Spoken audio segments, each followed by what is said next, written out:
What's up, y'all? You are listening to For the Artists, a podcast brought to you by Creative M Projects. I'm your host, Melissa Sharee. And I'm your co-host, Eric Seats. Yes, this is another fabulous Thursday. I love it. We're not thirsty on Thursday because our cup is always full with these features. Full. Can I just say that? And today, y'all, we got butter in the house. Yes, butter, as in slide that knife through the butter. It's so smooth. He's smooth. I can already tell. I'm just now meeting this cat, but Seats, Eric has known him. I mean, you guys can get into that. But let me start off with the intro before I get too excited, because Butter is one of the hottest multi-platinum producers to come from the East and amass such an impressive resume, producing many artists nationally. He was born in Pittsburgh, Pennsylvania. I got roots in Pittsburgh, so let's throw that up. To a musically gifted mother and father, okay, double dose. They had their own band known far and wide for creating melodic soul and funk compilations. Butter got his talent, honestly, for sure. We'll have to talk to him about that. Through the successful Westside Connection stint and the mutual acquaintance of fellow Pittsburgh producer Sam Sneed, Dr. Dre wanted to feature snippets of Butter produced track in the beginning and end of the Tupac and Dr. Dre video for California Love. Y'all, that was off Tupac's All Eyez on Me. Soon after Dr. Dre's historic departure from Death Row Records, Butter was once again directly recruited by, hello, Dr. Dre. Anyway, let me not get too excited. To co-produce the lead single, Been There, Done That, off the Dr. J Presents Aftermath album. Whether a hardcore rapper, R&B, rocker, or alternative artist, Butter has proven to have the incredible eclectic sound for you. But let me tell you, the other thing I noticed about his resume is he did not just stay in the lane of being a rapper. He has expanded into animation, TV, and film. Y'all, put your hands together. If you was here, I'd be like, stand up, raise the roof. But welcome to For the Artists. Man, this guy right here, we are privileged today to have this young man on this interview, and I cannot wait to learn something new about him that I have not learned. But welcome, Butter, everybody. Butter. Hey, Steven Anderson is that guy. Welcome, Steve. hey, I receive it, and I'm glad to be here. Thank you guys for having me. And that intro was lovely as well. Like I feel like, okay. Yes, you feel like what you are because you are up there. You right here. That's okay, right. Let's start at the beginning, though. Let's start at the beginning. So both your father and mother talented, right, in terms of musicians. Tell us about that. So Yeah, it was interesting growing up, in a musical household because not only were they into, having a band and playing instruments. My mother plays the bass as well as sings. My dad plays the guitar and plays the piano. Um, you know, I had that side, but then I also had the love of music side.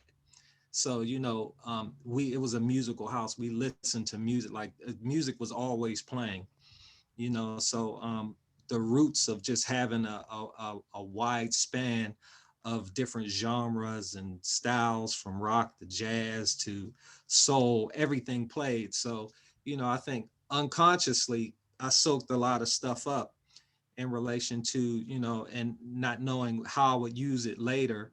But, I was in early theory school, in relation to all of the music that played in my house. I love that. And I can relate to that, Butter. And I love listening to you and learning about you after knowing you all this time. It's still something else to know. Because I was unaware that both your parents were musicians. Yeah. Because we both just recently did a live on behalf of the late great Aaliyah, because he did a lot of work on that Aaliyah project as well. But Butter, let me ask you this, because I want to delve into things that I don't know about you this time. Do you play any instruments? What's funny is I used to say I didn't. I used to say I was self-trained in hip hop. and my wife would get on me about it. She'd Uh-huh. be like, you play the piano, Shout you out know? to his wife. She's an awesome writer as well. Yeah. So she would say that, and so I don't say that anymore. I am, I'm not as good as you, Cease, but I started out drumming. I got a little bit of drum history, and I used to, fill in for with my mom and dad at times when they would do community stuff, or, so as a kid I would fill in as a drummer. So those two instruments, between, thank God for technology. I love the fact that, with technology, I can go from conception to fruition, and people don't have to know the in between process. Just as long as the end process is in excellence, that's all that matters. So I'm a piano player and a drummer. Say what? I'll put it that Piano and drummer. Let me Okay, let me okay. this is exciting. I love this, brother, because I feel so connected, man. And congratulations on all those different things. And let me just say this: what I admire the most about this young man is his ability to, um, I asked him that question on purpose.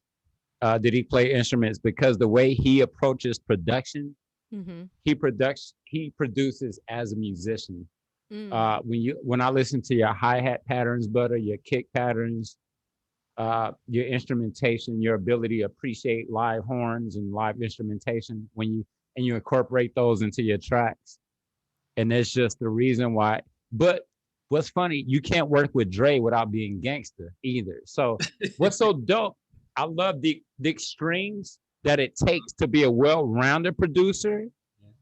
I don't call everybody a producer. You have beat makers, Mm-hmm. right. Lord Jesus, help them. And then you got producers. Uh-huh. And then this young man, Butter, you just sound like you could conduct orchestras. Hey, And you wouldn't be working on soundtracks and TV show theme songs and things like that if you weren't well-rounded and diversified. So what is your motivation and what has been the very thing? Because I remember asking Timlin that same question. Do you play these instruments that you produce so well? uh-huh. What is it about? What is it? I'm sounding I'm sounding like I don't produce, and that's okay because I'm a fan of his. I'm a Right. fan of his, so it's okay to ask these kind of questions. What do you? How do you know how to separate working with Dre from Aaliyah? That's interesting. I will say that I think because you ever hear the saying, things are caught, not taught. I think because unknowingly certain things I was able to soak up. I go by feeling versus theory a lot of times. So I think, and not that theory is bad at all, but I think, when you go by feeling, music is a thing that you feel. Mm-hmm.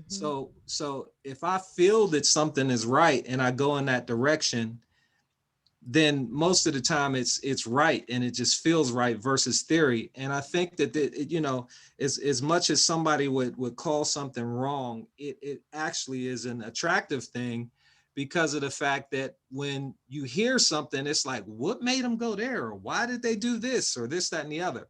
So to answer both parts, that's one part of it. I definitely I started out as a beat maker, definitely. Always love to do beats, always love to just have an idea and see what it would actually come out to.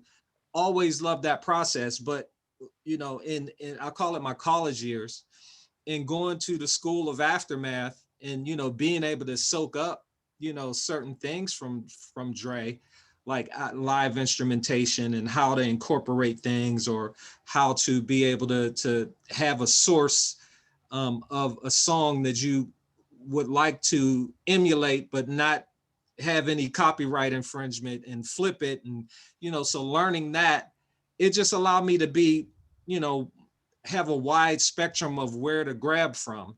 So, to change from Dr. Dre to Aaliyah, I would say that, I think because I love all genres of music, it allowed me to not get stuck. you know, your brain, you unknowingly, I tell my son this to this day, you know, by having a wide palette of things that you listen to, you don't know when something is going to come into play that you'll be able to utilize. So I might be doing hip hop drums on something, but for whatever reason, I'm hearing like, oh man, I hear a lounge melody behind it, or I hear, you know, something that's classical in there, or man, Earth, Wind and Fire horns, or, you know, so to answer your question, it's like, you know, in having a wide palette, it allows you to pull from different places. Plus, you know, like, you know, Seats, in relation to Baby Girl, we was giving it our all and wanted her to, you know, be separated from everybody else and sound big. And the mixture of all, you know, the mixture of having melodic and hard at the same time, all of those things just come into play. Wow. I want to know though. First of all, it just took me back because when we were young, my mom was always, it's about that exposure. She was always trying to expose us to so many things. And she would always remind us, you know, you don't know what you don't like. Like, you don't know what you, because sometimes in your mind, you'll think, I just need to stay in this one place. You know, like, this is my thing. I just need to stay here. But it's like, until you've experienced or tried some other things or been exposed to some other things, you just really don't know. Now, you said, Butter, earlier that you called yourself self-trained in hip hop. Mm-hmm. So what I want to know is, how did you gravitate towards hip hop? What was it about hip hop that drew you in? Well, what drew me in was the culture. You know, I started out as a DJ first, which, you know, there's a lot of producers that, from what I've heard, have started out, a lot of producers that I like and a lot of other people like that started out as DJs. And in being a DJ, you start to kind of fall in love with what you're playing. And, you know, then I was inquisitive about like, okay, I like this. And who actually did this? Somebody actually did this. And how did they do it? And what was that sound? And this, that, and the other. So you start, you know, wondering those things and then delving into it. And, you know, I had parents that were beautiful and they didn't, it's not like we had all of the resources for them to just give me equipment and everything, but, you know, from what they did have, we pieced together whatever we could for me to at least get started with that passion. And I tell you, I mean, I would be in the room for hours and hours. I can't remember the saying, but they said, what, you know, and I'm not self-proclaiming myself a master, but, you know, they say, you know, over a certain amount of hours that you put in, you pretty much, or you become a master. So, you know, from DJing, I mean, I would scratch and DJ for hours and hours and hours and hours and hours. And from doing that, that's what transitioned me into wanting to do production, because playing so much music from other people, I'm like, okay, this is kind of cool, you know, and that's in the beginning stages of hip hop too. I never knew that you DJ'd, and that's one of the things that I have not been able to check off my bucket list. As a drummer, or musician, or producer, I've never mixed and scratched and entertain a club environment, and that's something that I still want to do, because I feel like that's a part of what builds our character as producers and songwriters and things of that nature. So that's dope. That's why I like this interview, because me and him have never, as long as I've known you, we've never talked about these things in this capacity. Yeah. And so I knew that I would learn something from this. And that's so dope, because I have not been able to DJ yet. I haven't attempted to DJ, but I did not know that you were a DJ. But everything makes sense now, because the way he programs Melissa, his approach to music, and what's so dope is, Butter, the things that you've been associated with, you have no consistency in your sound. And that's a compliment, because diversity is a compliment. That way, you know, because I received that, because in some fashions, it could, because you don't have a distinct sound, you know, it could get, you know, some people run with that, you know. Typecast. Yeah. But to say I received that. At this point, I know that it's a benefit. You know, I think my standard is excellence versus sounding one kind of way. That's what I strive for, just excellence in whatever I go into. For you to delve into TV and soundtrack mode from radio. That's a mentality as well. What do you attribute those, you're graduating from those different leverages or those different experiences called Dr. Dre and Aaliyah to having the nerve and the audacity to delve into film and television? What is it that, was it those past experiences and those checked off bucket list successes that made you get into those next phases, or what? I hope this doesn't sound weird. It will never sound weird over here. But I'll say ignorance is bliss. I can receive that. I mean, unknowingly, I mentioned it to my wife before, at one point, like, oh, it'd be cool to do a cartoon, and that's prior to the Proud Family, not knowing that at some point it would be a reality. But I would encourage anybody, God is no respecter of persons, so in saying that to say, jumping into the pool and not knowing how to swim is good. You may not drown. You might, struggle a little bit. And I struggled a little bit. In my first TV thing, far as Proud Family, I thought to myself, what did I get myself into? Far as the time, I'm used to doing one record and getting a certain amount and having time to do this. And, you got time to think about this, that, and the other. And jumping into film and TV, it's a whole nother beast. I think that's because there's, that's why there's not a whole lot of, there's a whole lot of people that don't travel into that lane because it takes a certain mindset, and a follow through and a consistency. And I'm not touting myself, but I'm saying it takes a different mindset to jump in the pool and just say, okay, I'm gonna learn how to swim. And I'm a firm believer that, success begets success. So if you're able to complete a thing, you get that much stronger on believing that you could do the next thing.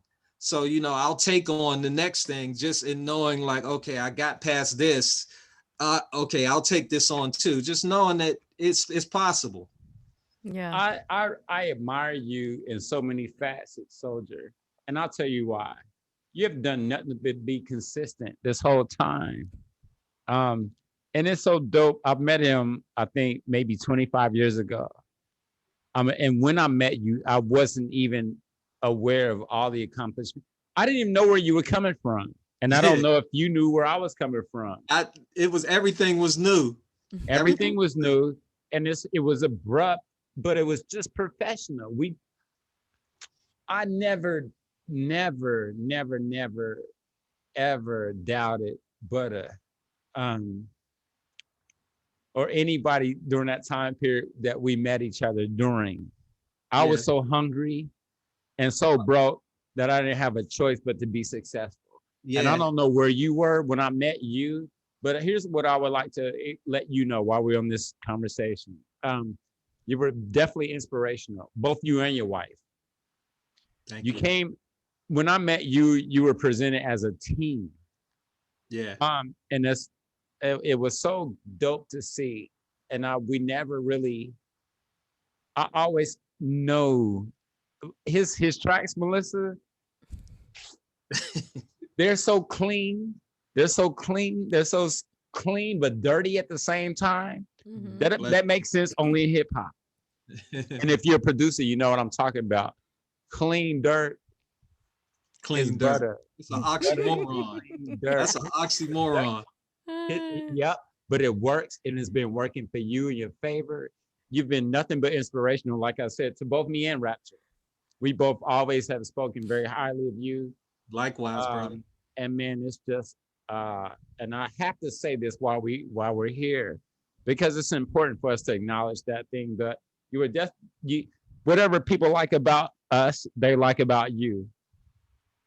Because I think that we were trying to keep up with you. Wow. I mean, it was all of it was friendly competition, and not even in a vindictive way. It was just in lieu of static, he was funny because he would always, and I know he did it with everybody else. Yeah. He come in the room, Butterman. Got that heat. Hey, Butterman, listen to this joint Timmy did. He called him Timmy. Yeah, Listen what Timmy did, Butter. yeah. And I know he probably spread that same thing to everybody for everybody to get that fire under him. Like, okay, and Don't be left out. collectively, we all did our thing in our own way. Nobody was surging off the other one and taking and being a distraction and pulling from ideas from everybody. Went their own route and did the best. And I think that's why, the it meshed so good and it felt so good. I hope that day happens again to where we're a part of something together, because I admire your work so much that I love the things that have felt good in my past, and my fondest memories, you're in them. Likewise, you spoke it just now, though, brother. So it's going to happen. It's up to us, and you already know my get down. I don't stop, and I know you don't either. Listen, come on in. Listening to y'all, that just made me think about. I mean, the idea of a healthy competition, right? And it made me think of how iron sharpens iron, because it seems like in today's day and age, people don't compete in a healthy way. They compete in a way to tear another person down just to lift themselves up. But when there's the competition that's happening where you're just trying to almost like instigate somebody on to be better, right? See what I can do. Oh, but look, see what I can do. And you just keep pushing each other to be better. That's what was coming up for me as I was listening to you guys, talk about some of your past experiences together. Yeah. I definitely think that I think, like Seat said, and I encourage anybody, if you want it enough and you work hard enough to obtain it, and you are able to get to the point to where your surroundings match that, the creativity is just limitless. You don't know. And what I'm saying is, at that point, all of us wanted it, and the atmosphere was set for us to be able to create. All limitations were kind of taken out the way, and it allowed for us to have a space to be able to create a dedicated space. Now, I don't encourage that for somebody. It's actually a turnoff for me for an artist that doesn't handle normal life and they're only following their dream. I think it takes a special person to go after their dream, but still, understand that they have to live life and handle business, and even if it's a 9 to 5, whatever it is, I'm willing to sew into that person, because I just know that they get it. They understand they have to do what they have to do to do what they want to do. And I believe that God honors that. And once they get to a place to where they don't have to, to where it takes care of itself and they're able to just create, it's just so much greater, And I will say this for anybody watching this, do know that, life breeds creativity. That's what I'll say. I didn't understand that before. And that's part of what it is, Seats, I think also. Life breeds creativity. And what I mean by that, sometimes you have to detach. You have to do the normal things and once you get back to being creative, there's so much more to give. We think that we're going to lose time and this, that, and the other. But like, I believe that you gain so much when you're able to sit back and then come back to it, and you're just that much more fruitful. I think we only get better with time. The more time that we're allowed on this side of the land of the living is more time to get better at whatever it is that we're doing. And I'm glad I know you. You were indirectly an inspiration to me way back then. You and your wife, just as in our community, seeing what you guys were doing physically in the professionalism that we were in, and to seeing it happen. You guys were teaching me what's possible when I didn't have a lot of examples of what's possible. Right. Here's this dude working with everybody, and he has a wife. And it didn't happen a lot. And it was a great example to see as an up and coming guy, not being kind of somewhat unsure of what this world has to offer, and then for you to hold it down and to be on this daggone call this many years later, and you still are in the same commitment that you proposed to, that kind of things, that gives me hope in a hopeless scenario that I don't see a lot of this example happening. And here I am. We're both talented musicians and a part of the same scenarios in many rights. And I'm like, okay, that is possible. Butter's one of the realest dudes I know. Butter and Static. Y'all were doing, I didn't know it's possible until I met you. I don't want to shed a tear right now So- because Hey, let me tell you something about this, because I'm an honest dude and I believe you in are, Cease. giving people their flowers. I've always admired you, man. And I don't know if you know, but now you don't know today that you've set an example for me, a few of us in that crew, indirectly, or whether you heard it or not. But you were just a breath of fresh air the whole damn time, man. Mm, thank you. I I'm mean, gonna leave I it at that.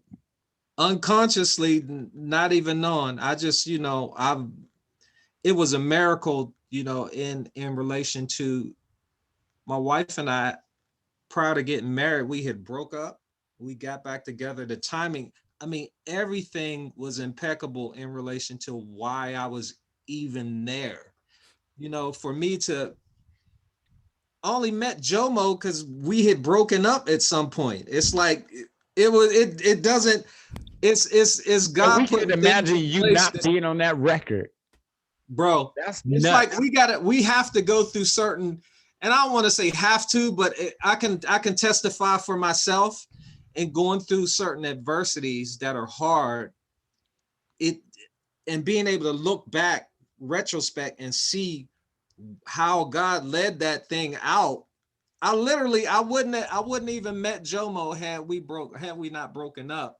And then we ended up getting back together to then, and I thank God to be able to be a testimony and be an example unknowingly to you guys in a whole nother country and in other cities and all that other thing. This is things that's just, I'm grateful for what you said and just the unknowing even of it. But it's just really operating, just moving forward and trying to be true in whatever it is that we put our hands to. Thank God that he's him. Yeah. Um, yeah, because you were setting the tone for a few different young men indirectly. You not knowing, we do go through things for everything is for our good. And just because our little peon mindsets can't even fathom what he has for us doesn't mean that everything is detrimental or destruction or. Yeah. It's so funny how you don't even understand that you made us when you came around, when y'all came around as a couple, you made a lot of us sit up straighter in our chairs when we probably doing inappropriate things. And there ain't nothing wrong with that. Yeah. Ain't nothing wrong with that kind of a structure. And that it's nothing wrong with being an example. And Yeah. so what I'm commending you right now here today on this one is thank you for being an example in my life Mm, when we could have been wild and just too much mm, on purpose. mm-hmm. And we chose not to be because we had well-grounded people around us. And he's still the same character that he was that day and today. Your consistency is important to me, man.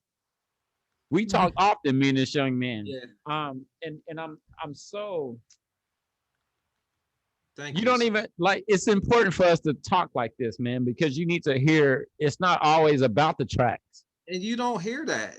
You don't, I mean, I'm sure, yeah, you don't hear it often. It's sparse. And when you do hear it, I know that in and of myself, I'm a filthy rag, but I try and I move forward, and to hear that, it's just that much fuel to allow me to know, or as a confirmation in knowing that you don't know who's watching this, that, and the other. So consistency is just, you never know. So just be consistent and be righteous, be holy for the most part. I'm gonna say this. I'm glad I know you, and you just happen to be dope. Hey, But he's him before hey, that. But every, where does that come from in terms of the character, in terms of the being an example, in terms of the being grounded? I mean, you've talked about, your parents and their musical influence. Did that also come from them, or? you know what? I can attribute some of it to them, because of the fact that they're still married and it's 50 some odd years. You know what I mean? And not to say that their marriage is perfect, but yet and still it at least gave me a little something to grasp to, like, they're doing it. Mm-hmm. My parents used to, when I was a kid, I knew that they would take a bath together each night. Not saying they was doing nothing in there. I don't know what they was doing. You know what I'm saying? That's their business.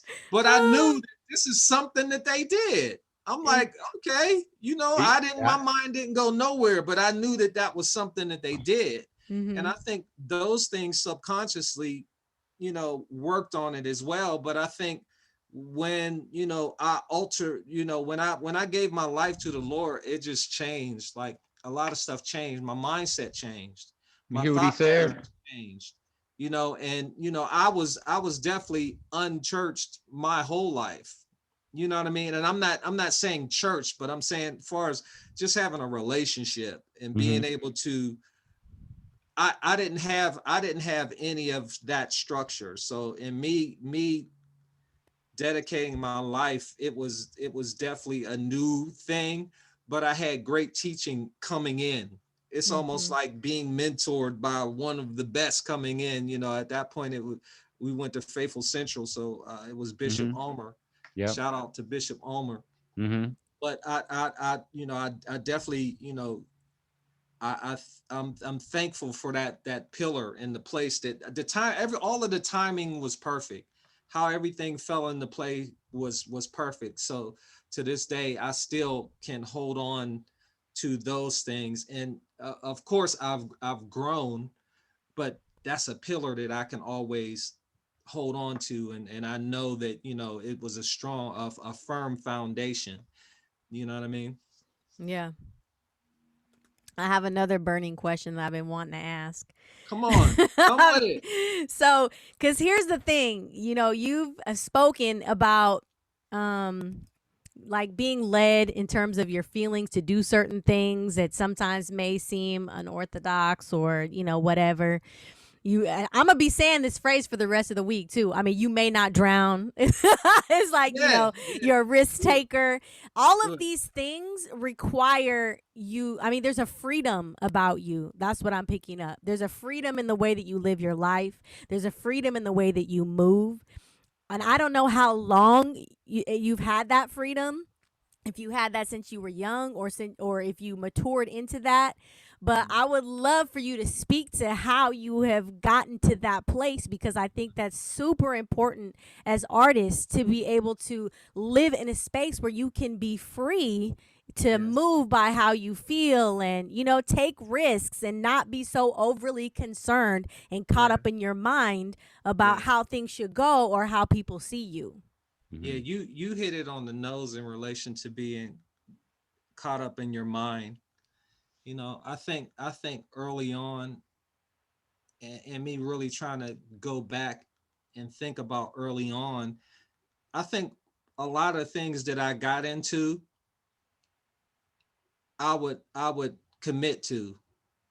So if it, I always say this: had I not gotten into music, I would have been on X Games, because I used to race BMX, which y'all know if you knew that. Seats. I didn't. Hey, that's dope. Yeah, I used to race BMX and have trophies and all type of stuff, and it was something I loved to do. So I mean, I would be out riding and jumping and building fires, and we'd be doing all type of stuff like that. But it's something I committed to. Once I got into DJing, I committed to that.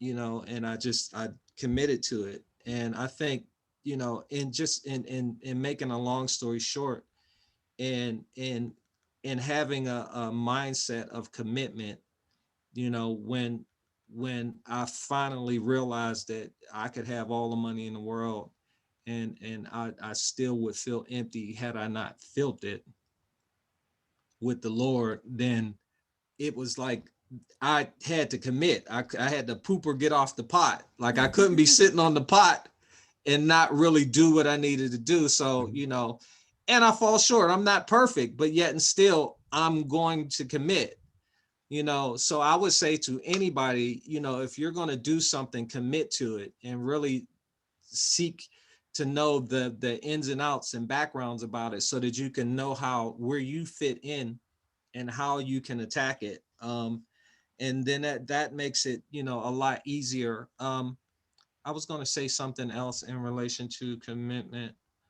but I can't remember. It'll probably come back to me. Mm.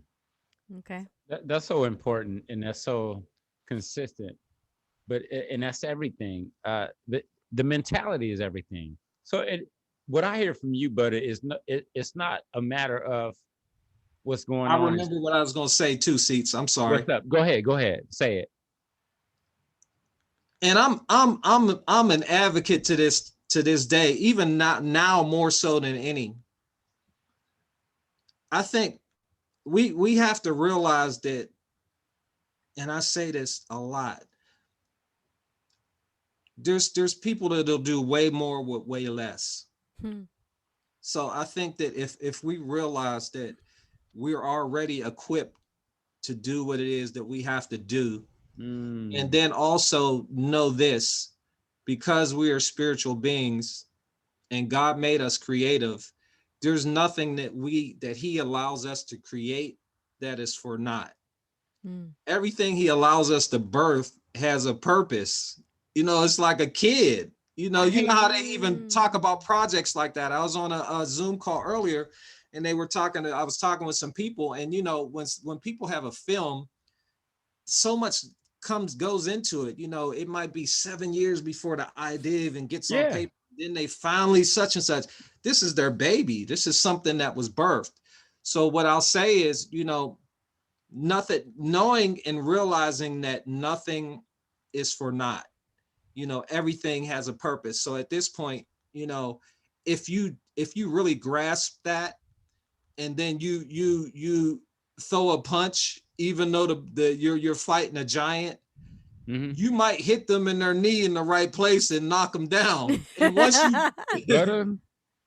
you do that, then you know, oh snap, yeah, I could do that with the next thing. You know, one thing begets another. You know, once you succeed at one thing, or even have some kind of victory, you know that it's possible. So I would say to anybody, don't overthink.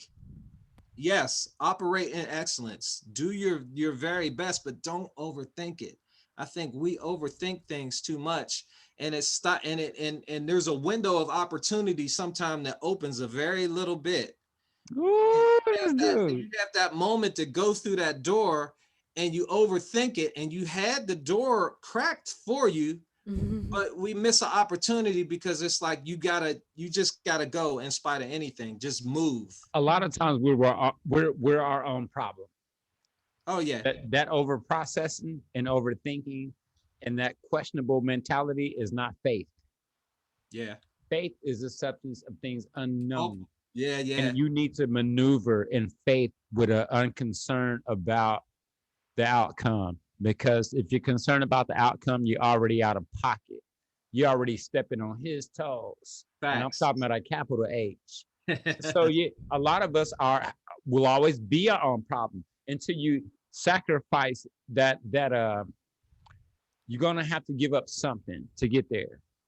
And so we love to dictate and direct out of confidence, but it's about being in that unconfident space and in delving into it wholeheartedly to see what happens out of it. That's when it happens, not the other way around. When we try to make sure that we don't fail, we fail, don't we? Yeah.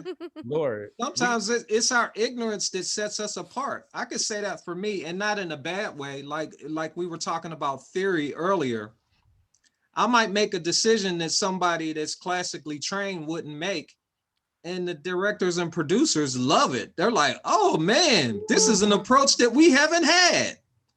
But it takes us to actually, like I said again, jump in the pool, not knowing how to swim, to even see that, there was a life raft out there for us anyway, Mm-hmm. We always have to live with the what ifs. What if?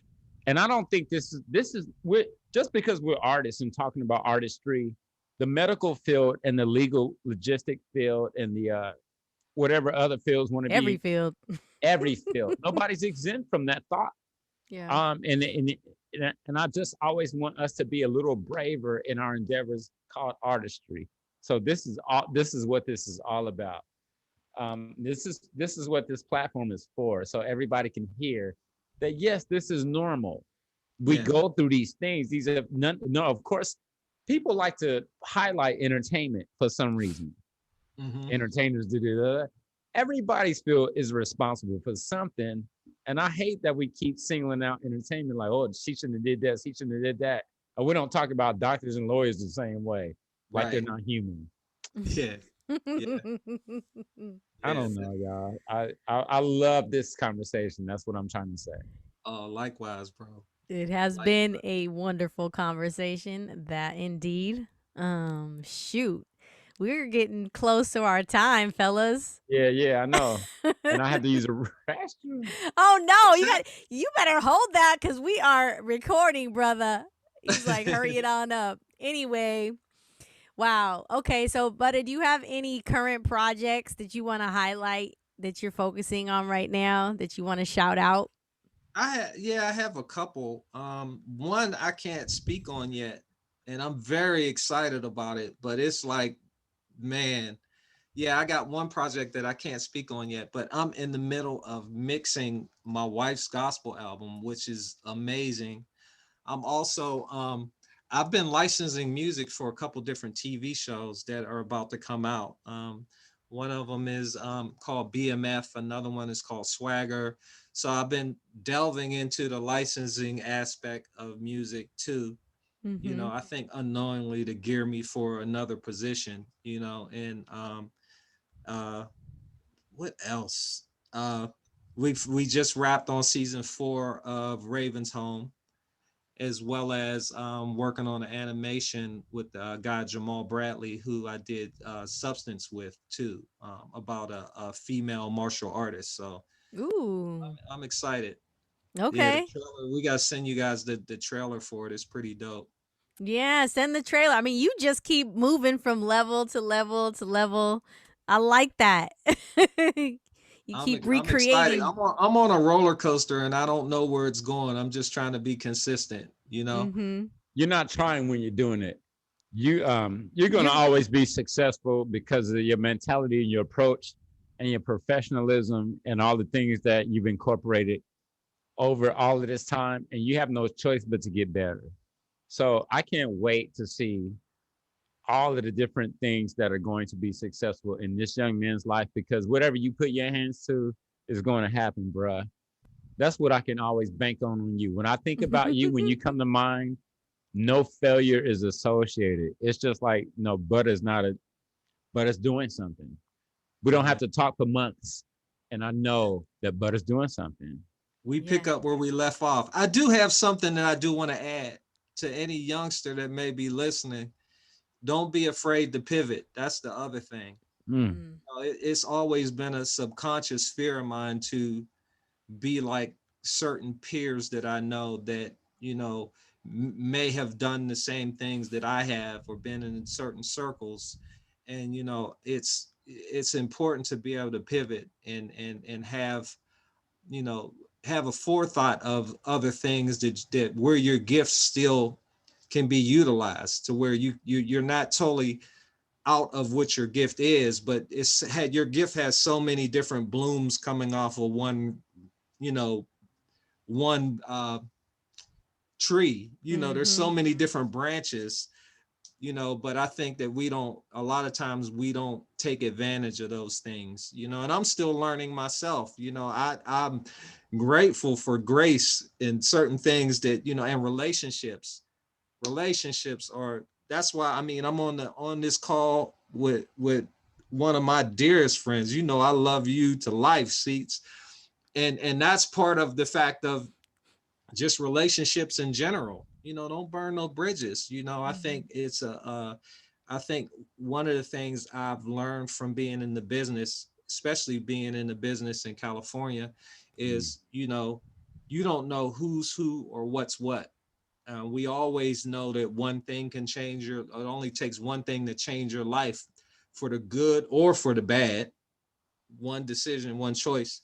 But in not knowing who's who or what's what, if we remain to be consistent in character and really treat everybody the same with that same love, you'll get to see the fruit of that.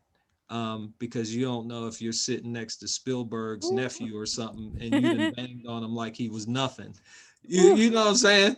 So the term should be unconditional and just human. yeah. Let me ask you this. This is what every producer wants to know. What's the one thing that you learned from Dr. Dre? Shout out to Dr. Dre. I have not had the privilege of working with that genius, but you have. One thing was mixing, mixing on an SSL board and just mixing in general. The other thing I would say is utilizing live musicians, you know, because it was limited. That was another situation that was really limitless in relation to being able to articulate your idea, to get what's out of from your head. He always said the hardest thing is to get what's in your head onto tape. You know, nowadays it's not tape, but you know, to get what's in your head out is the hardest thing to do. So he was definitely an advocate in helping me to realize how to work with musicians and that type of thing. What a blessing, man. I feel like I get a little indirect. Man, every time, man, we can keep going, and we ain't even scratched the surface, Seats, because we could go back and forth, man. You're a blessing to me as well, man, and I'm inspired by your pivots, your consistent pivots. Thank you, man. You know. Thank you, man. Thank you, man. Dope. Well, I think both of you guys are amazing. Obviously, I've known Seats longer, but wow, I'm blown away by all of the nuggets that you gave us today. There's a lot of things that I learned just by listening to you that I'm just going to continue to pass along and share. Awesome. And I'm sure people, you know, y'all can put this on replay. You can just replay this. I love it. Thank y'all for having me, and keep me in mind for future stuff. I love to be able to however I could be used to help, you know, keep me in mind for that. I enjoyed this. Man. That would be awesome. I'm going to definitely send you an invitation for some mentoring stuff that we have coming up to see if you might be interested, because we need some fellas for that specifically. Awesome. But all right, well, Seats, you got anything else before we get ready to wrap? I'm gonna tell everybody to go for it. No excuses. Get it done. For you. Yeah. That's it. Yeah. That's good. Because you know what? You may not drown. Yes, that's my phrase. I love it. I'm about to put that on something. Hashtag. Hashtag. No lifeguard. That's right. Butter said, you may not drown. Bravery by Butter. I like that. I like that too. All right, y'all. Well, as we get ready to wrap this week, I'm just going to remind you that you have been listening to For the Artist, a podcast brought to you by Creative M Projects. I have been your host, Melissa Sharee, with... And I'm Eric Seats, your co-host. And if you would like to donate, if you would like to donate to For the Artist, For the Artist is a 501c3 tax-exempt organization. So feel free to donate at fortheartist.org. No, creativemprojects.org. Yes, creativemprojects.org. There is a lot of information. The hashtag is number 4, the artists. Mm-hmm. And we've been listening to Butter Anderson. Did you give us anywhere? And where can people find you? Are you even on social media? Yes. Yeah. At Butterman1. Butterman1. Okay. BUDDAMANN 1. All right. Yeah.